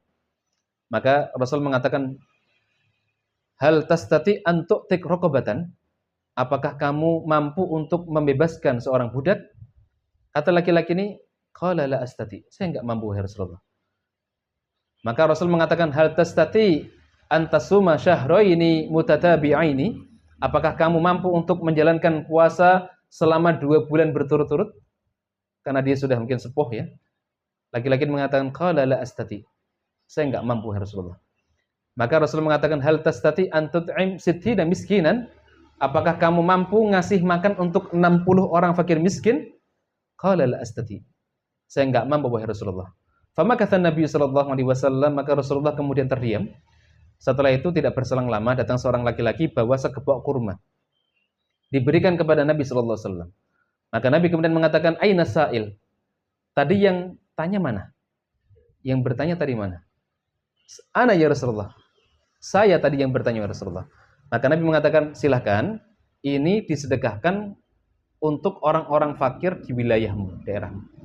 Kemudian laki-laki ini bertanya kepada Rasul, ya Rasulullah, apakah kurma ini diberikan kepada orang yang lebih miskin dari saya? Iya. Silakan diberikan kepada orang yang lebih miskin daripada kamu.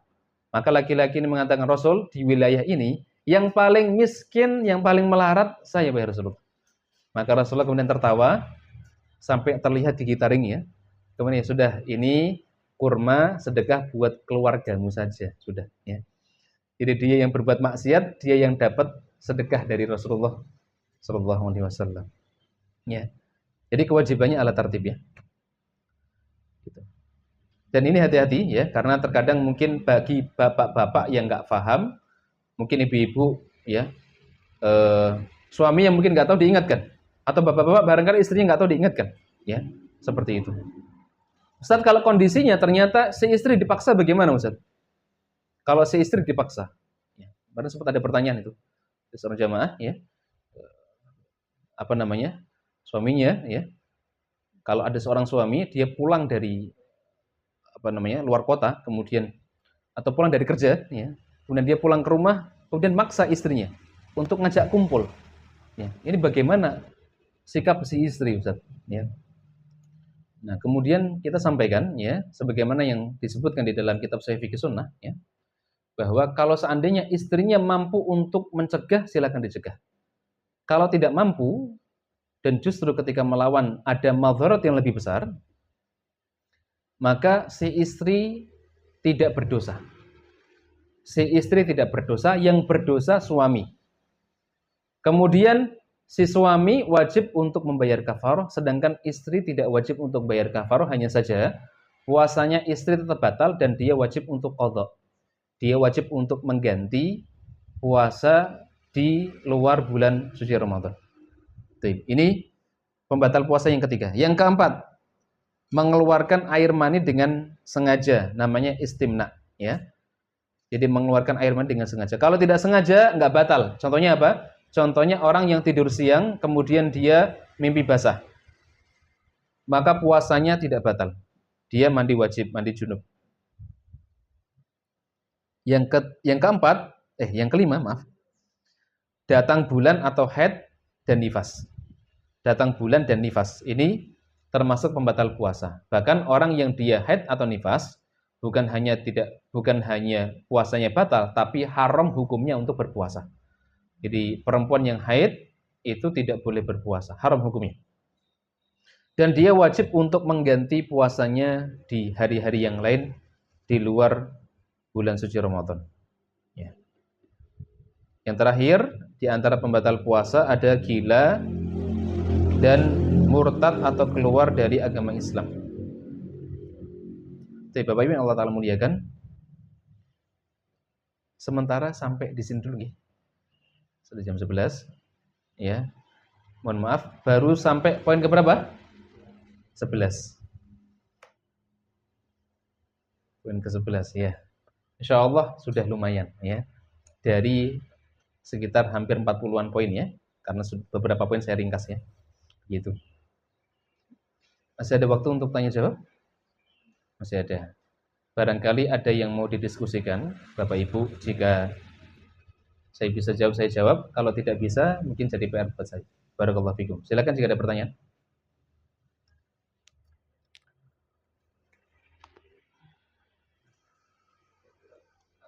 Ada pertanyaan. Oke, silakan, Pak. Waalaikumsalam warahmatullahi.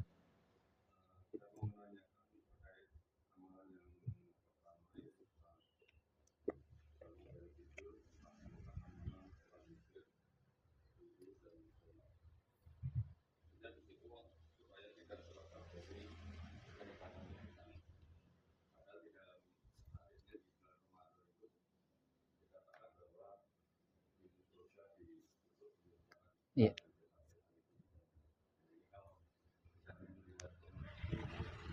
Oke, betul. Oke, bismillah ya. Ini pertanyaan bagus ini ya.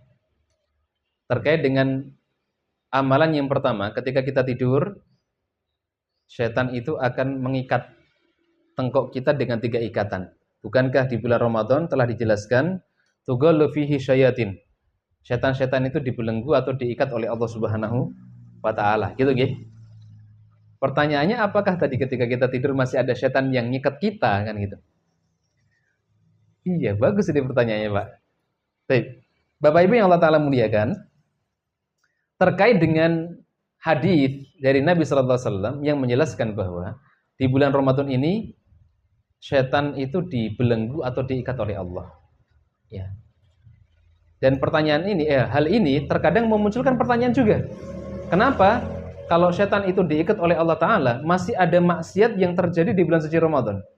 Di bulan Ramadan masih ada orang yang maling? Masih ada. Masih ada orang yang nggak puasa? Ada. Ada orang yang nggak menutup aurat? Masih ada. Kenapa masih ada maksiat? Bukankah setan itu sudah dibelenggu oleh Allah Ta'ala? Tapi di sini ada beberapa penjelasan yang disampaikan oleh para ulama. Penjelasan yang pertama, ya, yang pertama, maksiat itu faktornya bukan hanya setan. Maksiat itu faktornya bukan hanya setan. Jadi kalau ada orang yang dia bermaksiat, betul, setan itu menjadi salah satu faktor orang itu melakukan pelanggaran syariat. Tapi ada orang-orang yang dia ketika bermaksiat kepada Allah, nggak perlu diajak sama setan. Tidak perlu diganggu sama setan, tidak perlu dikompor-kompori sama setan. Kenapa? Karena ada orang yang melakukan kemaksiatan karena memang dikuasai sama nafsunya. Dikuasai sama nafsunya. Maksiat itu Bapak Ibu bisa terjadi karena nafsu kita yang jelek. Ibarat kata beginilah Pak Bu, saya berikan gambaran. Kalau kita punya anak, ketika anak kita masih kecil, untuk ke masjid, ibu-ibu, bapak-bapak kan sering, ayo ke masjid nih, gitu kan? Nah, kalau sudah terbiasa ke masjid, kita nggak perlu untuk ngoprak-ngoprak supaya anak kita ke masjid. Dia dengan sendirinya datang ke masjid untuk sholat jamaah. Begitu pula orang yang maksiat. Orang yang maksiat mungkin di awal-awal setan ganggu. Ayo kamu zina, ayo kamu maksiat. Tapi kalau dia sudah terbiasa maksiat, setan nggak perlu ganggu. Ya, jadi dia sudah jalan sendiri tuh. Nggak perlu dikompor-kompori setan, nafsunya sudah menguasai dirinya. Sehingga dia dusta, dia gibah. Makanya di bulan Ramadan banyak orang yang gibah, banyak orang yang maksiat, ada orang yang maksiat begitu. Ini penjelasan yang pertama. Yang kedua, sebagian ulama mengatakan yang dibelenggu itu setan dari golongan jin, sedangkan setan dari golongan manusia itu tidak diikat atau dibelenggu oleh Allah Ta'ala. Setan itu kan ada 2 jenis kan? Ada setan dari jenis jin, ada setan dari jenis manusia. Dan itu bisa Bapak Ibu dapatkan penjelasannya ada di dalam surat An-Nas. Alladzi yuwaswisu fi sudurin nas minal jinnati wan nas. Yang membuat was-was hati manusia, minal jinnati wan nas. Ada setan dari golongan jin dan setan dari golongan manusia. Karena setan itu sebenarnya artinya adalah sifat. Jin yang dia durhaka sama Allah berarti jin yang memiliki sifat setan. Manusia yang dia durhaka sama Allah, ahli maksiat, itu sebenarnya itu setan dalam bentuk manusia. Jadi kalau ada orang yang maksiat, wah itu setan itu. Tapi setan bentuknya manusia. Begitu. Itu poin yang kedua. Yang ketiga, ada yang mengatakan begini.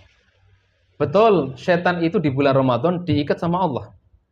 Tapi tapi dia masih bisa untuk bergerak meskipun sudah diikat. Jadi ikatannya itu hanya membatasi ruang geraknya. Paham ya? Jadi dia diikat, dibelenggu, bukan berarti dia nggak bisa ganggu. Dia bisa ganggu, tapi hanya dibatasi ruang geraknya. Ini poin yang ketiga. Yang keempat, ini mungkin bisa jadi jawaban dari pertanyaan jenengan.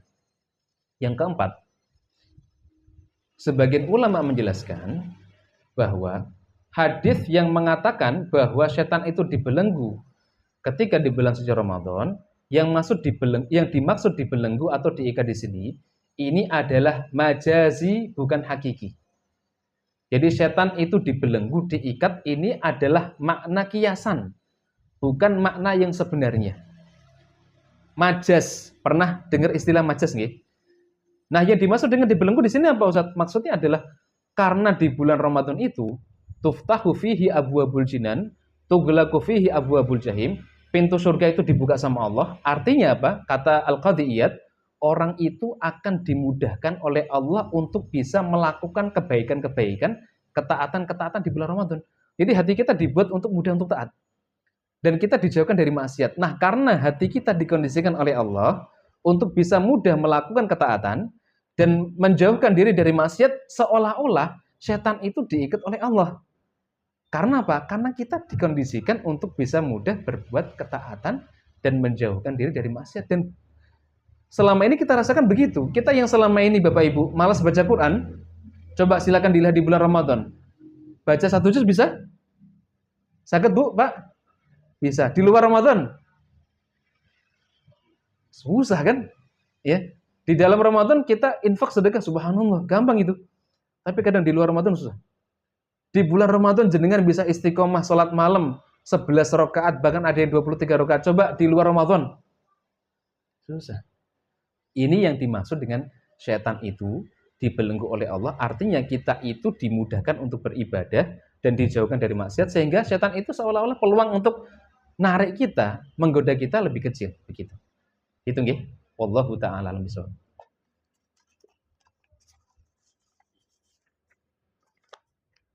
Bismillah ya.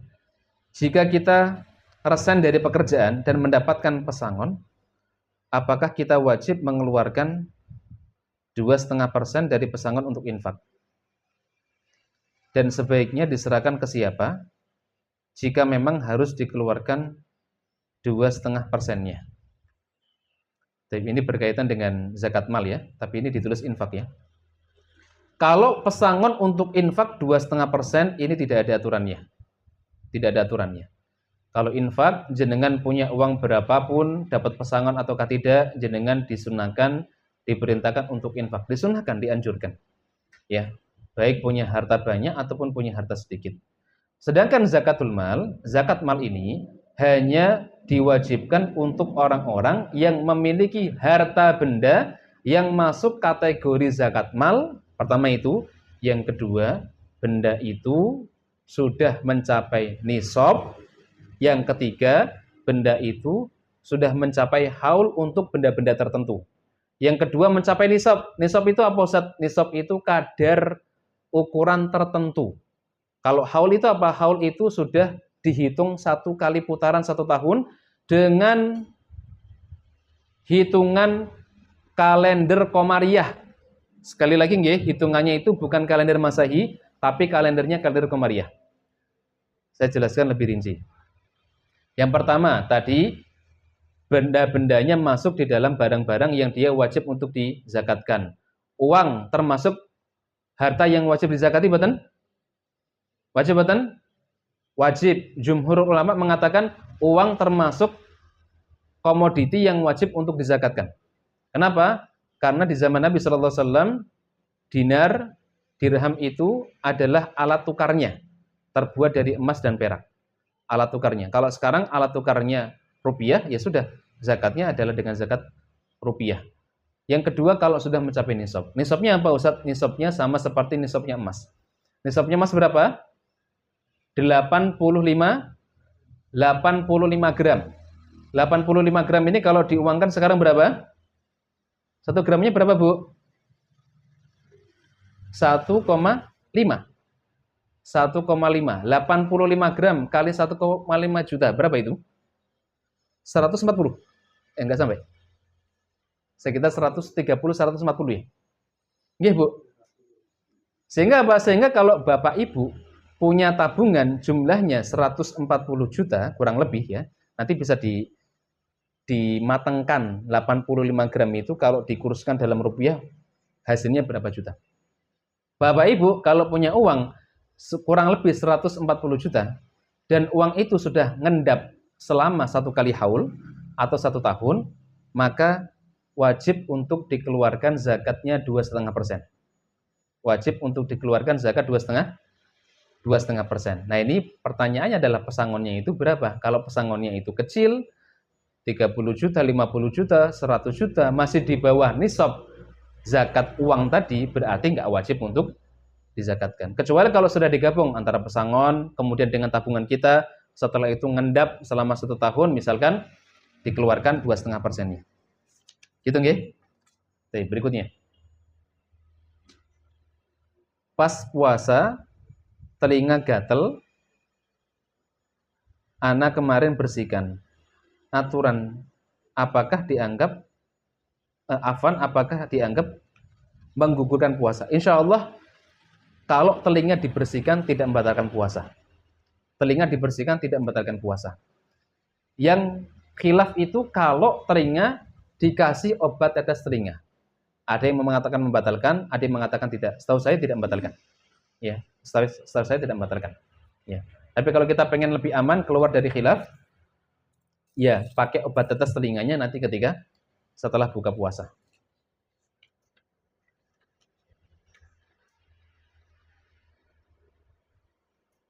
Apakah istri bisa membawa suami masuk surga? Itu nggih. Apakah istri bisa membawa suami masuk surga? Itu pertanyaan, Ibu. Baik. Apakah istri bisa membawa suami masuk ke dalam surga? Kalau secara umum sebenarnya setiap mukmin, mukminah itu bisa saling narik. Bisa saling geret untuk bisa masuk ke dalam surga. Bisa saling memberikan syafaat. Ya. Bisa saling memberikan syafaat. Makanya disebutkan dalam hadis ya, ada sebuah riwayat yang menjelaskan tentang keutamaan kita bersaudara dengan sama mukmin mukminah. Ya, nanti ada orang-orang yang dimasukkan oleh Allah ke dalam surga. Kemudian setelah itu dia narik orang-orang yang dulu pernah bareng ngaji, orang-orang yang dulu pernah bareng melakukan ketaatan bareng. Ternyata mungkin dia amalannya nggak cukup, kemudian dia masuk ke dalam neraka. Ternyata dengan perantara saudara-saudaranya sama mukminah ini bisa saling memberikan syafaat. Ya. Jadi insya Allah secara umum seorang mukmin mukminah bisa saling menolong mukmin yang lain. Ya. Apalagi seorang istri, ya. Apalagi seorang istri. Cuman tetap nanti ala masyiatillah. Ya. Kalau ternyata Allah Taala berkehendak, seandainya si suami masuk ke dalam neraka, kemudian melalui syafaat istrinya diangkat derajatnya, dinaikkan ke surga, maka akan diangkat. Tapi kalau seandainya barangkali dosanya karena sangat banyak sehingga nggak bisa diberikan syafaat, ya sudah, mungkin dia dicemplungkan dulu di neraka, kemudian setelah masa hukumannya selesai, dia akan diangkat di surga. Karena setiap muslim, Bapak Ibu, setiap muslim itu pasti masuk surga. Sekali lagi, setiap muslim itu pasti masuk ke dalam surga. Cuman ada yang dia langsung bisa masuk surga, ada yang dia dicemplungkan dulu di neraka. Selama 1 tahun, 2 tahun, ratusan tahun, ribuan tahun, atau mungkin ratusan ribu tahun. Tergantung dari hasil dari amal solehnya yang ditimbang dengan amal buruknya. Kalau amal buruknya lebih banyak, ya berarti masuk neraka dulu. Seperti itu. Tapi pasti masuk ke dalam neraka. Makanya dalam satu hadis pernah disebutkan, Allah Subhanahu wa taala pernah nanti akan memberikan syafaat kepada orang-orang yang dia dimasukkan ke dalam neraka. Termasuk orang-orang yang akhriju man kana fi qalbihi mithqala khardalin minal iman. Wahai malaikat, silahkan kalian keluarkan orang-orang yang di dalam hatinya terdapat keimanan meskipun hanya 1 biji dzarrah. Kalau dia masih mukmin, masih muslim, keluarkan nanti. Ya. Yang terakhir, apakah boleh sholat qobliyah? Bukan qalbiyah nggih, qobliyah asar. Walau itu bukan sunnah muakkadah. Boleh. Salat sunnah qabliyah asar itu termasuk salat sunnah yang ghairu muakkadah. Sebenarnya ada pembahasannya nanti ya, tapi karena waktunya berhubung habis, bisa dikerjakan 4 rakaat, bisa dikerjakan 2 rakaat. 4 rakaat matsna-matsna, 2 rakaat salam, 2 rakaat salam, bisa dikerjakan 2 rakaat salam. Tapi ini termasuk yang sunnah salat sunnah rawatib yang ghairu muakkadah. Barakallahu fikum. Pertanyaannya habis nggih. Bapak Ibu yang Allah Ta'ala muliakan, mungkin ini yang bisa saya sampaikan. Kurang lebihnya mohon maaf ya, dan sekali lagi semoga kita diberikan kemudahan oleh Allah Subhanahu wa taala untuk bisa memaksimalkan waktu-waktu kita, hari-hari kita isi dengan hal-hal yang bermanfaat, kita isi dengan hal-hal yang sunnah ya, yang mendatangkan pahala, dan kita berusaha untuk menjauhkan diri dari kemaksiatan-kemaksiatan di bulan suci Ramadan ini. Semoga Allah Ta'ala mengampuni dosa-dosa kita, dan semoga kita termasuk orang-orang yang dijanjikan oleh Nabi SAW, walillahi al-utaqa minan nar. Allah Subhanahu wa Ta'ala setiap malam itu akan membebaskan hamba-hambanya dari api neraka. Allah pilih Pak Fulan, Bu Fulanah ya. Setiap malam Allah pilih untuk Allah bebaskan dari api neraka. Walillahi al-utaqa minan nar wa dzalika fi kulli lailatin. Barakallahu fikum. Kita tutup dengan hamdalah dan kafaratul majlis. Alhamdulillahirabbil alamin.